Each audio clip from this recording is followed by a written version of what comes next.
For over 1,000 years, one civilization transformed from a tiny village beside a river into the greatest empire the ancient world had ever seen.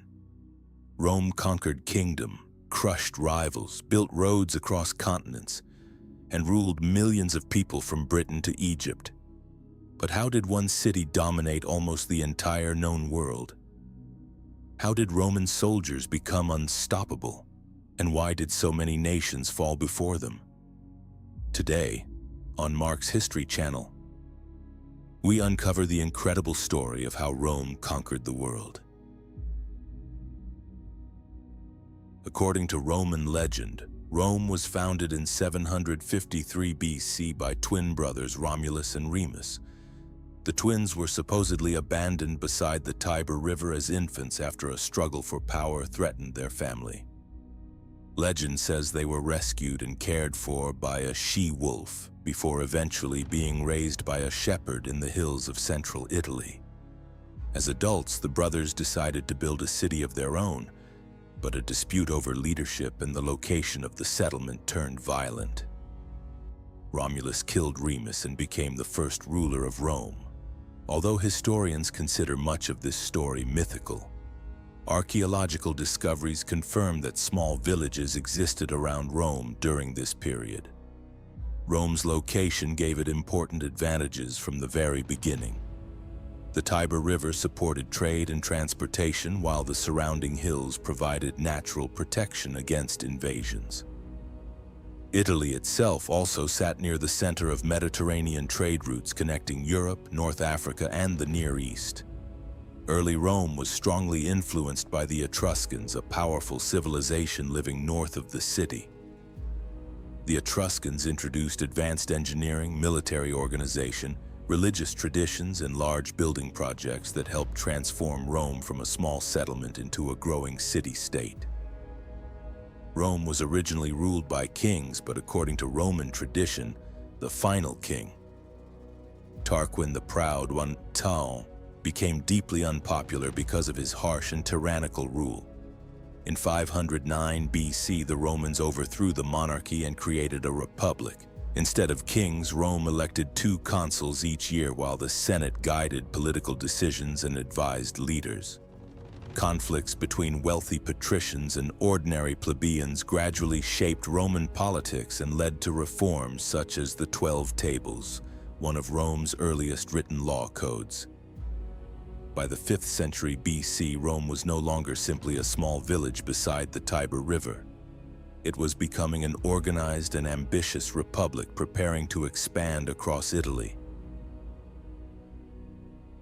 Rome's rise to power depended largely on the strength and discipline of its military. Roman soldiers trained relentlessly and fought in organized formations that made the Roman legion one of the most effective military systems in history. Legionnaires carried large shields called scutums, short swords known as gladius weapons, and heavy javelins called pila designed to weaken enemy formations before close combat began. Roman commanders valued discipline, endurance, and teamwork more than individual heroics. Soldiers marched long distances carrying heavy equipment and were expected to obey orders without hesitation, even under extreme conditions. But Rome's strength went far beyond battlefield tactics alone. Roman armies were also skilled engineers and builders. They constructed roads, bridges, forts, and fortified camps wherever they traveled, allowing armies and supplies to move rapidly across Italy and later across the empire itself. Rome fought a long series of wars against neighboring tribes and Greek kingdoms in southern Italy. One of Rome's most dangerous enemies was King Pyrrhus of Epirus, a skilled commander inspired by Alexander the Great. Although Pyrrhus defeated Roman armies several times, his losses were so severe that his victories later inspired the phrase, Pyrrhic victory. Even after defeats, Rome adapted quickly and continued improving its military tactics and organization. The Republic also strengthened itself politically by turning many conquered peoples into allies rather than simply destroying them.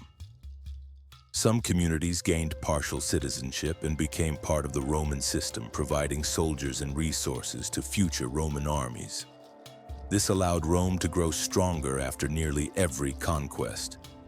By 270 BC, Rome controlled almost the entire Italian peninsula and had become the dominant military power in Italy. As Rome expanded beyond Italy, it eventually came into conflict with Carthage, a wealthy North African empire controlling major Mediterranean trade routes. Carthage possessed a powerful navy, rich trading cities, and enormous commercial wealth, making it one of the strongest states in the ancient world. The struggle between Rome and Carthage became known as the Punic Wars. During the First Punic War, Rome rapidly built a navy despite having little previous naval experience.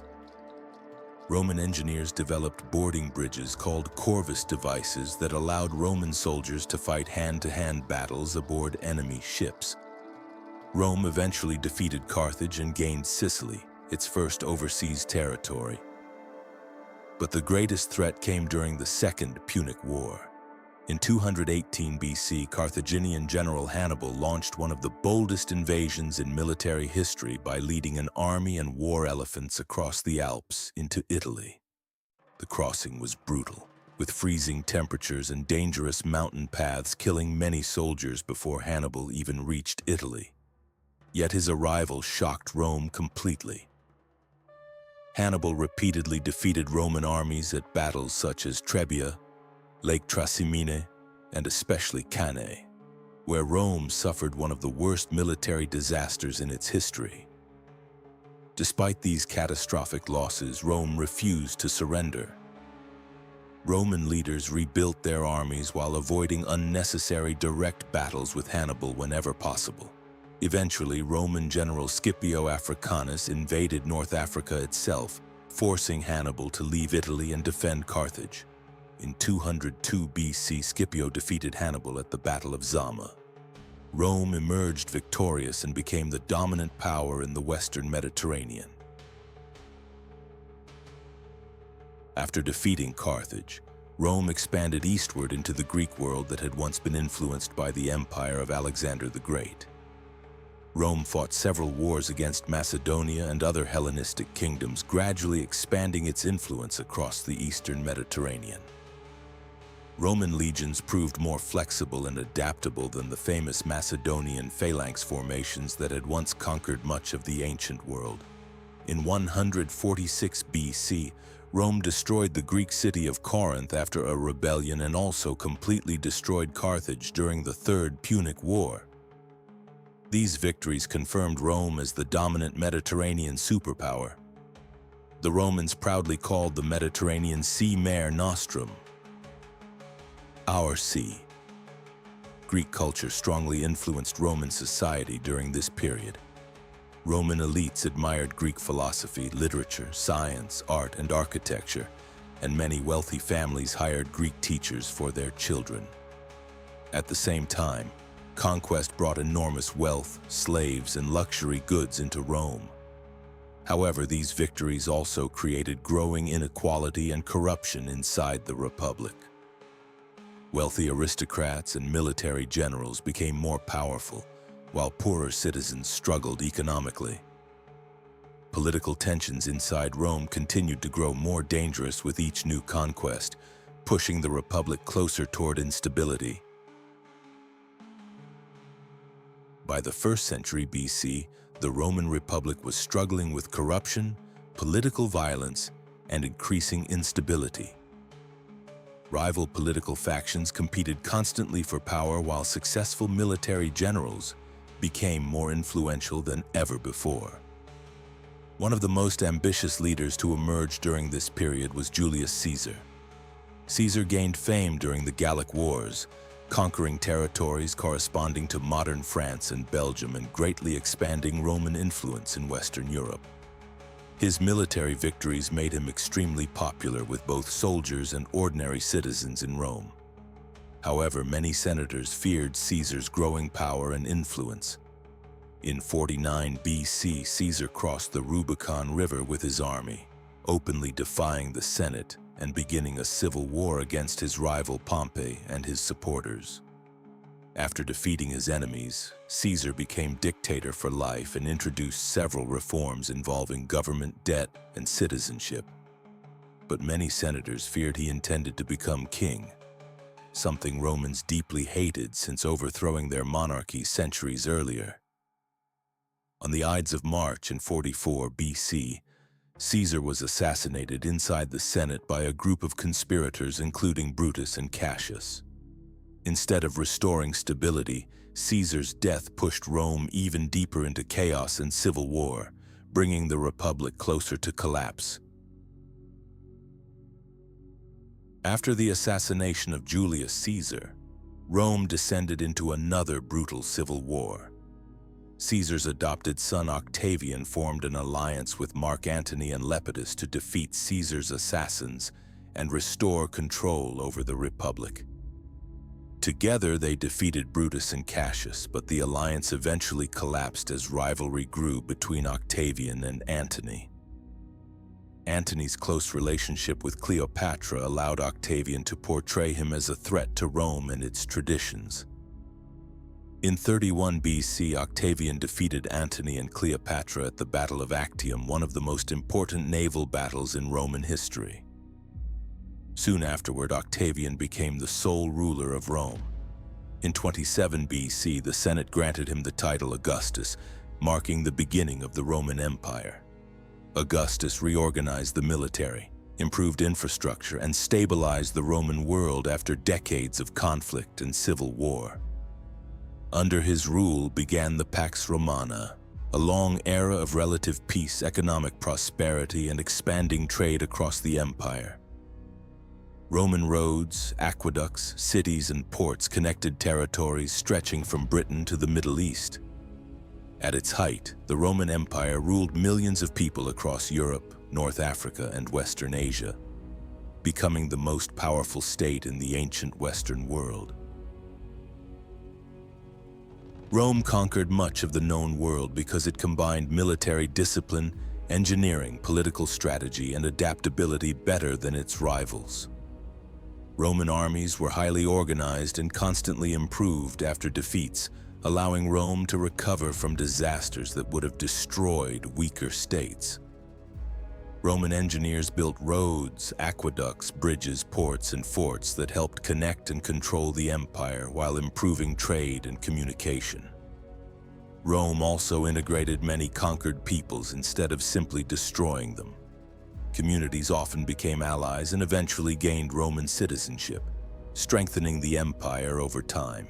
Roman culture spread through language, law, architecture, trade, and military service across Europe, North Africa, and the Middle East. Latin later evolved into languages such as Spanish, French, Italian, Portuguese, and Romanian.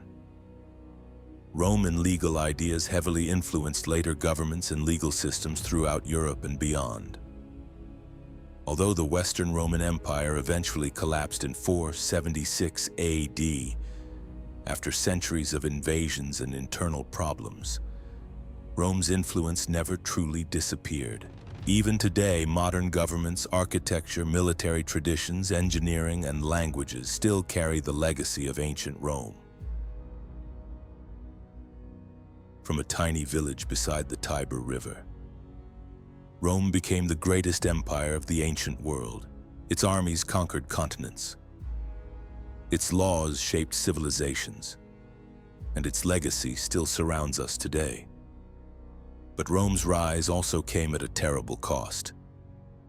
Endless wars, political violence, slavery, and destruction.